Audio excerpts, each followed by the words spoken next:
Racikan Berita 1. Assalamualaikum warahmatullahi wabarakatuh. Waalaikumsalam. Kita bertemu lagi bersama UI Watch. Kebetulan di samping saya ini ada Pak Sony. Di pojok sana ada Bang Asrul. Nah, kebetulan kami bertiga alumni UI yang sudah bau tanah. Tapi semangatnya nggak pernah padam. Nah, dengan situasi kondisi politik di negeri kita yang tidak baik-baik saja, kami coba membuka satu persatu apa yang bisa kami lakukan. Kebetulan Pak Sony akan membicarakan tentang pagar laut. Kenapa nggak selesai-selesai? Gimana Pak Sony? Terima kasih Bang. Pagar laut ya? Ya. Pagar laut dari pertama ada kegiatan, itu jelas kok. Presiden memerintahkan bongkar. Kata-katanya bongkar, itu perintah presiden. Dan dilaksanakan pembongkaran. Yang jadi masalah sekarang ini, sampai hari ini nggak kelar-kelar. Siapa pemilik pagar, siapa tuan pagar, tapi alhamdulillah perintah presiden dilaksanakan sama TNI Angkatan Laut. Nah itu kenapa mesti TNI yang bongkar? Memang benar, karena TNI Angkatan Laut adalah penegak kedaulatan di laut, adalah TNI Angkatan Laut. Bukan Hansip, keliru. Penegak kedaulatan di laut adalah TNI Angkatan Laut. Benar perintahnya Prabowo. Jadi harus TNI. Berarti kalau udah TNI maju, berarti hampir nggak dia bilang perangin, dia nggak bilang perangin. Tapi itu udah mengatakan bahwa bongkar itu perintah presiden. Jadi harus menteri-menterinya harus ikut membongkar. Ya tadi itu saya ulangi lagi ya. Sampai hari ini siapa yang nyuruh pagar laut belum ada yang ditangkap. Kenapa tuh Pak Sony? Apa kita bisa bantu Prabowo nih? Saya pikir Pak Prabowo ya presiden kita, dia juga seorang militer. Pasti punya taktik dan strategi untuk membongkar ini semua. Jadi pasti dia udah ada strategi pikiran ya. Pas lah. Kapan saatnya? Ya kan hari ini kan udah pembatalan SH, GB, AGB, GB, AGU, hak milik. Yang paling aneh lagi kantornya kebakaran. Nah. Ya kan? Ini yang bahaya nih, kantor tempat dokumen sertifikat itu kebakaran. Kebakaran apa dibakar nih? Ini yang kita tanya ini. Coba tanya Bapak ini dulu, gimana menurut Bapak? Bisa kebakaran tuh kantor BPN. Di Indonesia ini setiap ada kasus gede yang saya tahu, dulu Departemen Kumham yang kantornya kebakaran di Ayam Uruk yang ada arsip-arsipnya. Dulu karena ada kasus.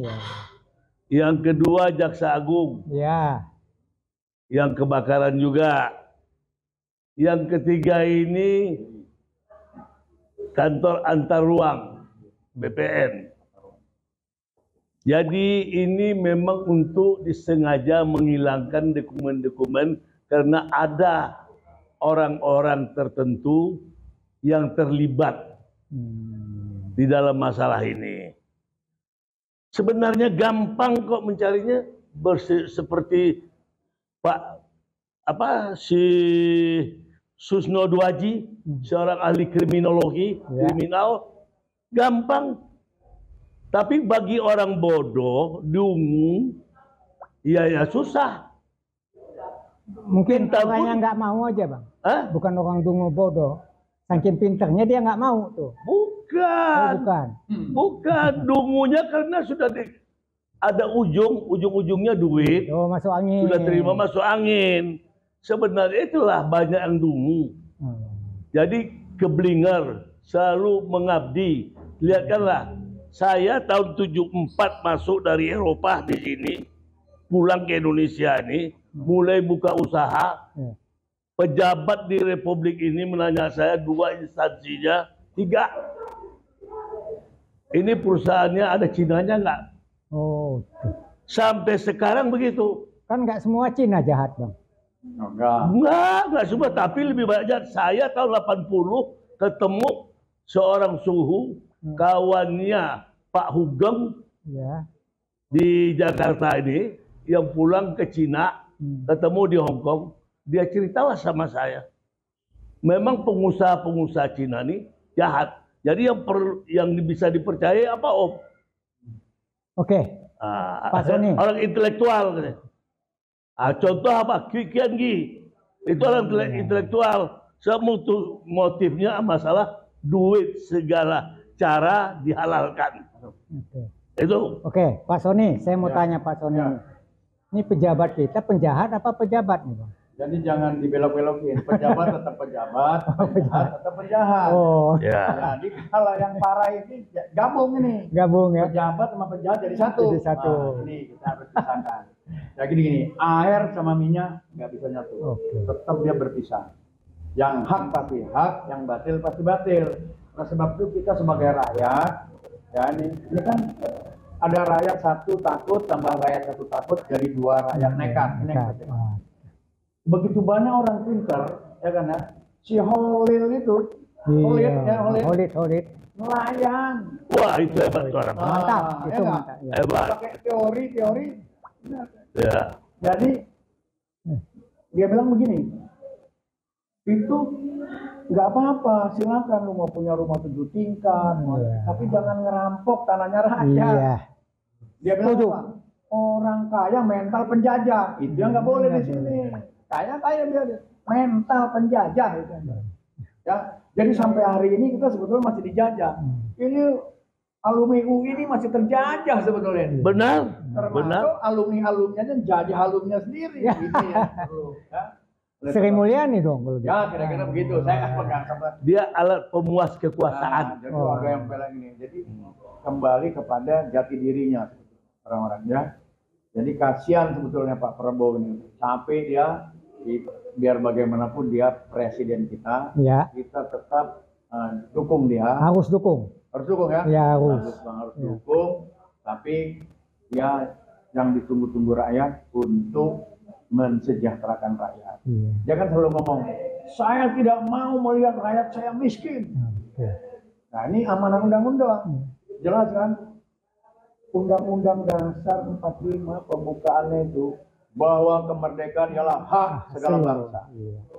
Oleh sebab itu penjajahan di muka dunia harus dihapuskan karena tidak sesuai dengan kemanusiaan dan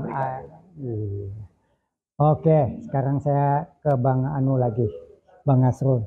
Tadi kita bicara Sri Mulyani. Saya kok ada pertanyaan nih di hati. Selama ini apa yang bisa dilakukan Sri Mulyani? Selama ini dia bisanya ngutang aja, Bang. Kalau saya menilai 0, 0 di mata saya. Padahal dia alumni UI loh. Walaupun alumni UI ataupun saudara saya, katakanlah yang benar. Ya. Jangan yang tidak benar katakan tidak benar. Itu yang merusak negara ini. Walaupun alumni UI, walaupun itu dosen saya, kalau di mata saya nggak benar, pengkhianat di negara ini, tetap saya sebut pengkhianat. Kalau begitu seharusnya dia diresapel aja. Bang. Oh iya, dia alat pemuas kekuasaan. Ngeri kali ya Bang nih. Memang saya dari dulu lihat kelakuannya. Kelakuan dia itu. Dia bisanya ngutang aja Bang ya? Ngutang dan bunganya tinggi. Sudah tuh subsidi. Subsidi itu apa kata Kian Gi? 0. Masa mengalihkan? Kebetulan saya pernah ketemu dengan sama ketua DPR untuk memberikan bahan bakar minyak yang murah. Tapi apa kata ketua DPR nih? Itu permainan RI 1. Saya nggak bisa ganggu-ganggu. Rupanya udah komit. Coba bayangkan Megawati yang tangguh itu gas yang di Papua udah berapa naik, tetap itu konstan aja gas itu. Berapa kerugian itu? Itulah apa namanya dansa tari lenso sama Xi Jinping, Megawati. Muak saya lihatnya. Jadi kesalahan ini selama ini Megawati bertanggung jawab ya? Oh, bertanggung jawab benar. Makanya nggak berani ngomong. Megawati itulah perusak sama Surya Paloh. Saya terus terang aja, saya pengamat. Jokowi adalah Nasdem, Nasdem adalah Jokowi. Buka di jejak digitalnya ada.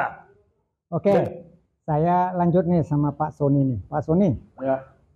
kenapa mesti angkatan laut yang harus bongkar itu? Ya. Seharusnya kan kepolisian juga bisa tuh ke PPL apa segala macam. Itulah adat, ya, adat di Republik ini. Jadi kan sudah disampaikan, berikan sesuai dengan fungsinya. Selama ini enggak itu. Yang anehnya sampai hari ini, siapa pemilik pagar, siapa yang memberikan, enggak ada. Nggak ketahuan. Ya, ini harus Tapi udah ketahuan loh nama-namanya di surat-surat HGB, di HGU, panggil dong, enggak? Panggil. Nah, Apa? itu. Sampai kapan? Tanggung ini? jawabnya mereka, Iya, Bang. ya kan? Kan saya lihat abang ada di kayak apa di Kohot, ada di Muntung, ya kan? Apa tuh masih truk-truk itu banyak, ya kan? Jangan digituin rakyat. Jadi kan lama-lama kok nanti dibilang, kok ini bohong lagi. Dari sana terus bohong. Nanti kebanyakan bohong. Nanti kapan benernya ini? Ini yang buat rakyat lama-lama kan jenuh. Pasti ada jenuhnya. Oleh sebab itu kita harus ya ada ketegasan lah dari pemerintah ini. Jadi kita berharap Prabowo tegas. Harus. Sebetulnya Prabowo udah tegas. Cuma bawahnya ini kan. Kayak kemarin nih, tadi singgung-singgung masalah gas. Yang melon itu ya nggak? Gara-gara hilang di pasaran. Buat susah rakyat. Mirip waktu saya kecil zaman PKI. Ngantri minyak, ngantri beras. Tahun 64 itu. 64, 65. Ini jangan terulang lagi, udah merdeka. Udah pakai online semua kok. Ya orang COD. Memang kita udah merdeka, Pak. Ya karena apa? Mengalihkan perhatian karena kasus pagar laut ini. Dialihkan perhatian supaya nggak tersinggung. Ini sebenarnya. Jadi Bahlil jalan sendiri ini. Tanpa koordinasi. Raja Jawa. Sebenarnya koordinasinya sama Raja Jawa. Dia Raja Jawa Jokowi. Ya. Ini penghinaan sama Amangkubuwono. Bapak Pak Sodi orang Jawa kan? Raja Jawa itu siapa? Kalau menurut Bapak? Menurut saya sih, sejarah itu mengatakan Amangkubuwono. Amangkubuwono. Jadi si Bahlil ini pemecah. Jokowi juga tukang pecah belah divide et impera. Adu domba ya, Pak. Oh iya. Jadi lihatlah pakaiannya. Ingat nggak 17 Agustus? Ya. Pakaian apa Pak Sodi? Ingat nggak Pak Sodi? Pakaian raja. Raja apa? Raja gila. Enggak, apa Raja Mataram. Raja-rajaan lah. Bukan, yang pengkhianat itu kerajaan Mataram siapa? Amangkurat. Amangkurat I. Itulah pakaiannya. Dia tampar saja nggak tahu. Kalau saya malu saya. Ini pakaian ini siapa? Karena dia nggak ngerti sejarah. Berapa yang dibunuhnya? 5.000 ulama. Akhirnya dibunuh. Amangkurat I. Makanya jalan Amangkurat I-nya nggak ada. Itu pengkhianat. Itulah pakaiannya itu. Siapa itu bodoh saya lihatnya. Waktu 17 Agustus. Jadi tanpa disadarin. Jadi waktu SMA, Jokowi kali nggak SMA kali nggak ada pelajaran sejarah kali ya. Enggak. Dia waktu SMA pelajaran sejarah, dia nggak masuk, bolos. Dia taunya nambah aja. Biasanya juga nggak ada katanya SMA. Ya memang nggak ada. Kalau ada, udah di. Ngomong masa ijazah. Sampai sekarang nggak tuntas tuh. Nggak tuntas. Sekarang di mana tuh ya? UGM aja gimana UGM? Ya. Kalau saya malu nih jadi alumni UGM. Itu kan mantan rektornya Mensesnek itu. Iya, mantan rektornya Seknek. Oh, bisa dong harusnya ya. Jadi, Nah, gimana tuh? Jadi ini semuanya maka betahnya Belanda di Jawa ini. Di Jawa ya. Karena ada Aji Mumpung. Itulah yang saya pelajarin, yang kata dosen kita Pak Buyung itu tahu yang nama Ibu Valerie, antropologi. Almarhum. Profesor Valerie Kirchhoff, antropologi. Ya. Itulah aji mumpung. Kenapa? Ada kesempatan, bisa dikasih, ditekan, ambil. Makanya 350 tahun Belanda itu betah di Jawa ini. Nah, bayangkan aja lah itu. Oke, Pak Soni, kembali kepada pagar laut nih. Pagar laut, ya. Ya, sepanjang kita pernah ke Kohot, kemana, itu rakyat itu bukan hanya mau pagar laut aja yang harus diselesaikan. Tapi masalah mereka yang di darat, yang ganti ruginya nggak jelas, yang tanahnya sudah diuruk belum dibayar. Nah, ini apa tindakan pemerintah seharusnya, Pak Soni? Ya, inilah harusnya kan pemerintah menjelaskan dan harus jelas, ya kan? Ya. Kita kan lihat sendiri di sana, bagaimana sungainya diuruk. Ya. Nah, itu kelihatannya kan, bagaimana empangnya diuruk. Ya. Ya kan? Sawahnya diuruk. Sawahnya diuruk. Ini kan udah bertentangan, ya kan? Katanya Indonesia negara hukum, Iya. negara hukum. Itu semua lawyer-lawyer tuh ngomongnya hukum. Ini negara hukum. Hukumnya semana ini, ya kan? Udahlah, kenyataannya aja, ya kan? Sekarang hukum rimba kali. Ya mungkin nanti. Kan hukum rimba yang terjadi ini. Nah, jadi Paksa. jangan kesannya rakyat diadu domba, ya kan ya? Yang ini bawa ini, ayo bawa ini, kami dukung ini, terus yang ini kontra ini. Udahlah, pemerintah turunan, tegaskan. Yang jelas Menteri Tata Ruang ya. udah membatalkan, udah realisasikan. Tapi itu di laut doang, yang di darat belum. Sama juga itu, dia juga manusianya kan. Berarti terakhir nih, Kepala Desa Kohot. Kohot sudah dipanggil. Siapa tuh namanya? Arsin. Udah rumahnya udah digeledah, ya nggak kan? Ya. Udah lanjut kan, selesai. Masa kejaksaan nggak kelar, ini Bareskrim lagi, ya? Udah kebanyakan yang nanganin, nanti akhirnya campur aduk. Udah tuntaskan dulu, satu-satu tuntaskan. Ini belum kelar, udah nongol lagi gas. Ini belum kelar, udah nongol lagi bodong masalah, apalagi tuh macam-macam ini, terlalu banyak persoalan, jadi cuma nutupin isu. Betul, Ya. betul. Ini yang nggak bagus, jangan. Ya. Jadi capek, rakyat aja capek tuh nontonnya. Barangkali kalau jadi Prabowo dia kesel banget kali ya. Lihat Lihat Pak Prabowo udah capek. Udah capek, Tapi ya. mudah-mudahan Pak Prabowo tetap Sehat. kan ya, Ya. tetap sehat, ya. karena bisa membawa, dia kan ibarat pesawat terbang, dia pilotnya, Ya, kan ya, ya. ya dengan pramugari yang cantik. Ini tadi terakhir lagi dia tunjuk lagi orang macam-macam, katanya mau reshuffle tapi belum, mana yang nggak bisa sejalan dengan dia mundur. Kita lihat aja, ya kan ya. Kita lihat, ini kan baru 100 hari belum, nanti tunggu 200 hari, mungkin nunggu 1 tahun, sampai selesai. Kita kan apa nunggu sampai selesai gini-gini aja, ya kan ya? Ya enggak lah, di Pak Prabowo juga kan,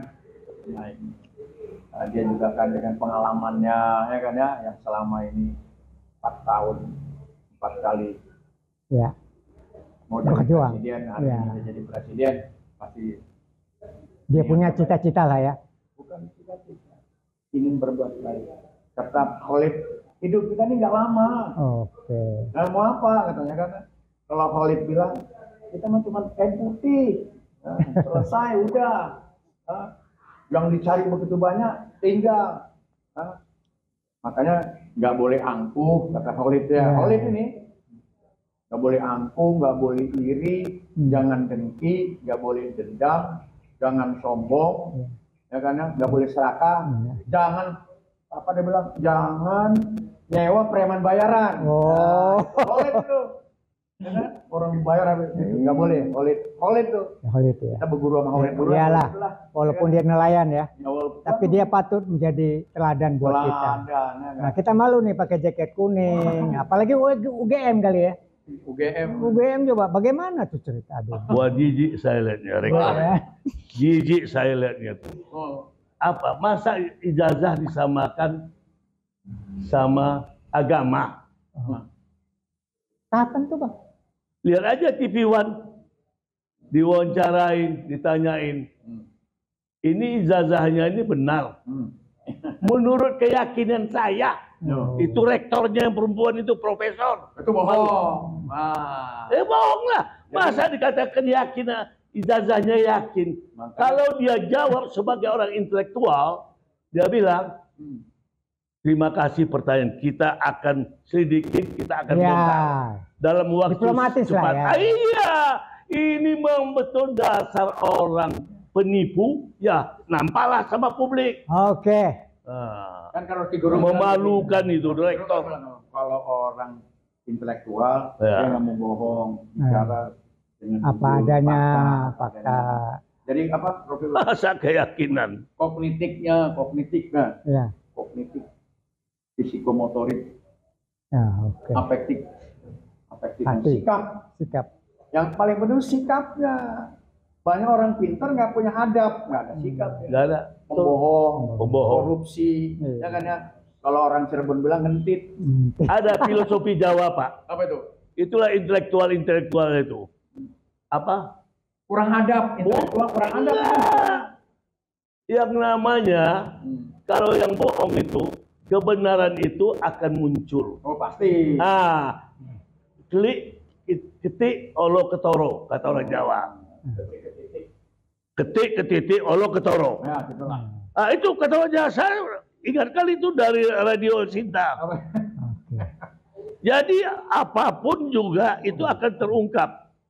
Kalau ilmu kriminologinya lambat atau cepat pasti ketahuan. Nah, itulah. Oke, Bang. Ya. Kayaknya kawan kita di sana udah tunjuk-tunjuk. Nah, demikian tadi bincang-bincang kita tentang situasi dan kondisi yang ada sekarang, dan kami berharap supaya Prabowo bersikap tegas. Kalau anak buahnya nggak benar, sikat aja. Tapi mungkin Pak Prabowo ini harus punya koordinator kali ini. Oh iya. Supaya apa kita mau menyampaikan pesan, bisa langsung kita ke koordinatornya, sehingga koordinatornya bisa menyampaikan. Kalau nggak ada yang bantu, langsung sama Prabowo atau Sudasko belum tentu. Belum tentu nyampe ke dia. Mungkin dengan cara kita seperti ini kan salah satu sikap kita nih. Bersikap untuk kebenaran, kejujuran dan keadilan. Kejujuran, keadilan dan kebenaran. Kejujuran, keadilan dan kebenaran. Kejujuran. Ya, Keadilan. keadilan, kebenaran, Dan keadilan. Mari kita tegakkan. Itu Dan jangan lupa negara kita lah negara berdaulat. Oleh sebab itu kedaulatan rakyat adalah yang tertinggi di Republik ini. Betul. Betul. Ya. Assalamualaikum warahmatullahi wabarakatuh.